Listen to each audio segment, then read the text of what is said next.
Moi j'ai très bien apprécié ce séminaire, notamment la qualité des interventions et puis des intervenants bien sûr, mais surtout ça m'a permis de remettre bien à jour les enjeux des questions de rapport entre science et foi, science et religion.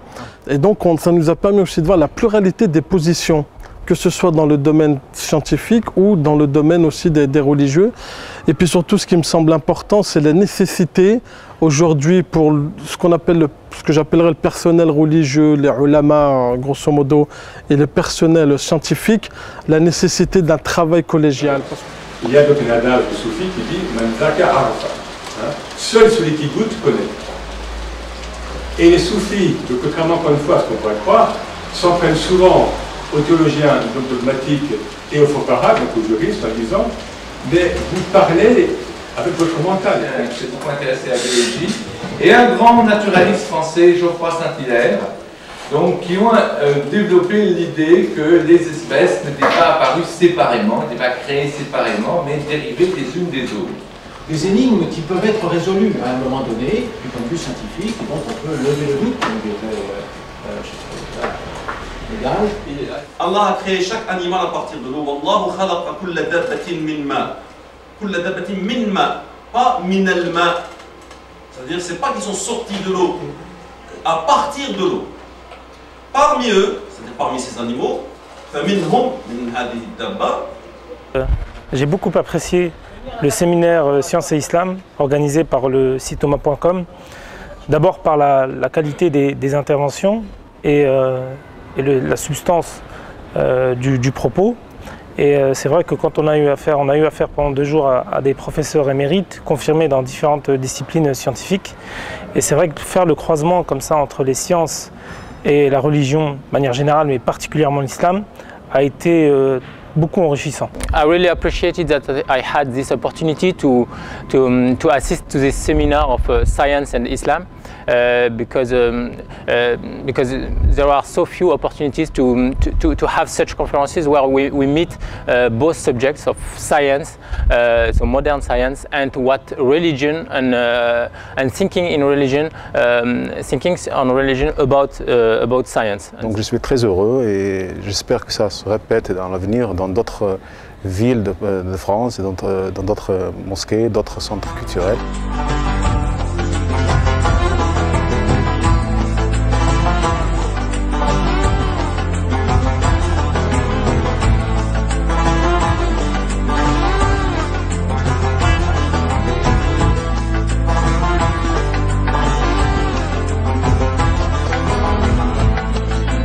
Ce séminaire est un événement très important. Quand j'ai appris cette initiative, je me suis tout de suite précipité pour m'inscrire parce que vraiment la science et l'islam, c'est vraiment un thème très important auquel on doit y apporter beaucoup d'attention. Il y avait 2 axes importants, ou 3 axes. Il y avait l'astrophysique et l'astronomie, la théorie de l'évolution, et le 3e point, c'est la spiritualité. Donc vraiment, moi, personnellement, j'ai appris beaucoup de choses. C'est un thème qui m'intéressait depuis très longtemps. Parce que tout simplement, en tant que musulman, quand je lis le Coran, quand je lis le Coran, et il y a de multiples versets qui nous invitent à regarder l'univers, à contempler, à trouver les signes divins. Donc pour moi, ce séminaire est un point très important et vraiment on tient à remercier les organisateurs et on aimerait, Inch'Allah, qu'il y ait d'autres séminaires qui vont encore plus loin. Ces 2 thématiques en tant que scientifique et musulmane sont de très grande importance pour moi et l'ensemble des interventions qui ont été faites par des scientifiques de haut niveau m'ont beaucoup apporté. Et j'espère pouvoir donner suite à ce séminaire en essayant de diffuser au maximum les choses que j'ai pu apprendre et en essayant de mettre en action également un ensemble de projets qui vont dans ce sens.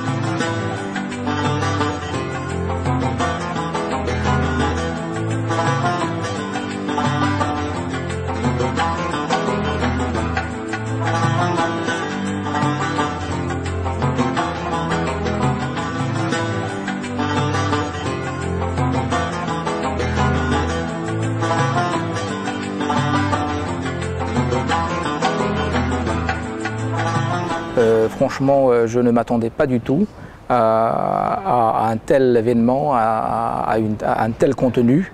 Ça, pour moi, ça a dépassé tout entendement, dans le sens où j'avais une certaine conception et de l'islam et de la science, et surtout la science contemporaine à l'intérieur de l'islam. Et là, j'estime ou je crois avoir révolutionné mon approche. Donc, Soufiane Torkmani, chargé des relations avec le public à l'Institut des cultures d'islam. Eh bien, ça a été un réel plaisir d'accueillir le séminaire Sciences et Islam ici à l'Institut, qui avait pour mission d'explorer les interfaces entre la science et l'islam et de permettre de côtoyer surtout un certain nombre de scientifiques et de personnes renommées dans leur domaine respectif. Et le darwinisme sont deux choses différentes, que l'évolution ne signifie rien d'autre que tous les organismes sont unis par les liens de la descendance. Et cette définition ne dit rien, c'est lui qui le dit, au sujet du mécanisme du changement évolutif. Parce que ça va être comment vous faites si les os de la mâchoire vont dans les oreilles.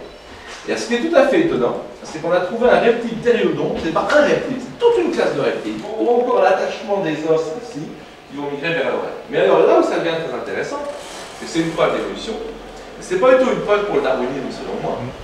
All the participants told us that this first seminar was really very important for them, and that they have the will to diffuse this, to help to change the mentality in the community on science and Islam, on many different topics. There's really a need.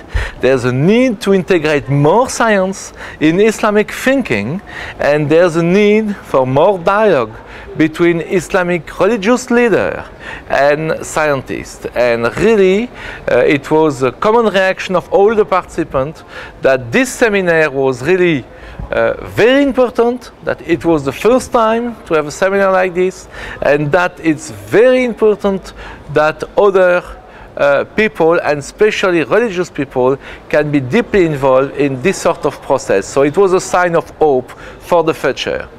This seminar was an extremely important one because this is the first time that we assemble a group of about 20 to 25 young intellectuals, young cultural leaders, leaders from associations, from religious circles, etc., to try to develop with them this theme of science and Islam on various levels: the practical level of prayer times, the Islamic month, the Islamic calendar, etc., and also on the conceptual levels of evolution, creationism, what are the real questions, how to reconcile and harmonize faith with reason, faith with science, faith with modernity, to really prepare them to be relays in the community and in the society, to themselves start reading and writing and contributing to this emerging field of Islam and science.